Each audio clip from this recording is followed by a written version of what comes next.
C'est parti pour la deuxième fois l'organisation d'une e-campagne initiée par l'Office national de la santé de la reproduction, ONASR, dans le but de promouvoir la planification familiale auprès de 2 millions d'adolescents et jeunes utilisateurs des nouvelles technologies. Ce moment est un moment assez important pour tout le monde. Est-ce que vous savez que c'est seulement 37% des jeunes qui sont informés sur leur santé?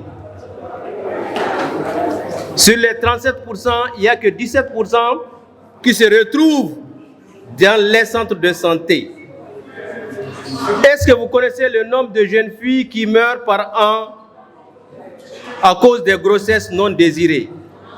Nous avons 8 à 20% des jeunes filles qui décèdent et qui tombent enceintes et qui décèdent à cause des avortements clandestins. E-campagne est une suite logique de la campagne PF qui a été lancée cette année et que e-campagne est une particularité aujourd'hui parce que les plus hautes autorités, notamment le ministère de la Santé à travers l'ONASR et le ministère de la Jeunesse, ont pensé qu'aujourd'hui pour atteindre le maximum d'indicateurs, il faut s'approcher d'éthique, faire la promotion d'éthique parce qu'aujourd'hui les jeunes, la plupart des jeunes aujourd'hui ont des smartphones, ils ont des téléphones.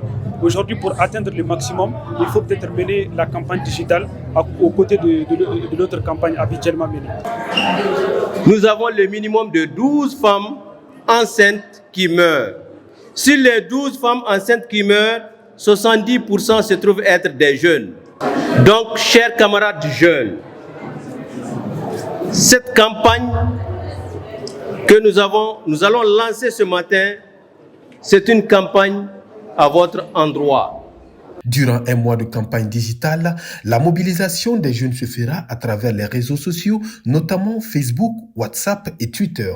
Des activités intenses seront organisées pour informer et offrir des services en santé de la reproduction et planification familiale dans les campus de Bamako. Qui parle de la santé de la reproduction parle du bien-être de la population. La santé de la reproduction à travers les digitales est une innovation. Une innovation à encourager et à saisir l'opportunité. Aujourd'hui, tous les jeunes que nous sommes, nous disposons d'un smartphone ou d'un téléphone Android qui nous donne la chance et l'opportunité d'aller à l'information. Mais quelle information? La bonne information.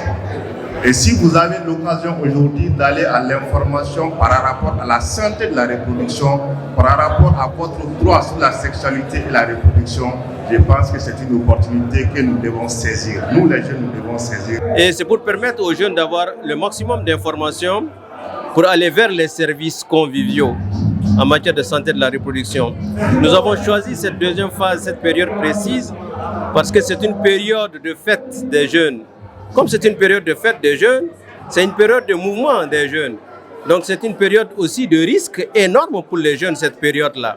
C'est pourquoi il est important d'organiser e-campagne pour sensibiliser les jeunes à utiliser les méthodes contraceptives comme par exemple le préservatif pour éviter ce qu'on appelle les grossesses non désirées, les IST, le VIH-Sida et tout ce que vous connaissez comme maladies sexuellement transmissibles et qui peuvent bel et bien aller jusqu'au décès du jeune. La cérémonie de lancement de cette deuxième phase de l'e-campagne s'est tenue à l'université de Kabbalah.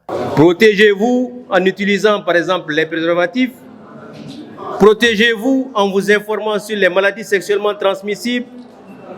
Protégez-vous des grossesses non désirées. C'est tout simplement ça qu'il faut envoyer. Chacun doit le faire. Ainsi, une large diffusion des vidéos de sensibilisation sur les méthodes de planification familiale sera faite sur toutes les plateformes de communication de l'Office national de la santé de la reproduction. Oui, e-campagne est un moyen de communication pour atteindre d'abord les indicateurs parce que nous sommes dit qu'aujourd'hui, je le répète encore, qui veut atteindre aujourd'hui les jeunes doit se tourner vers l'éthique. Parce qu'aujourd'hui, les jeunes sont tellement lancés dans ce domaine. Chaque jeune possède un smartphone. Et puis, bon, nous nous sommes dit qu'il ne faut pas seulement se limiter aux jeunes. Parce que quand on dit les smartphones, les plateformes comme Facebook, WhatsApp et consorts, c'est limite seulement aux agglomérations. Parce que là où la connexion n'existe pas, là où Facebook ou WhatsApp n'existe pas, il y a les radios qui sont déjà un moyen traditionnel de communication. Aujourd'hui, au niveau rural, au niveau des coins les plus reculés pour toucher l'ensemble de la jeunesse. Les réseaux des jeunes ambassadeurs, les plateformes de l'AMPPF et celles de chaque enfant compte seront utilisées.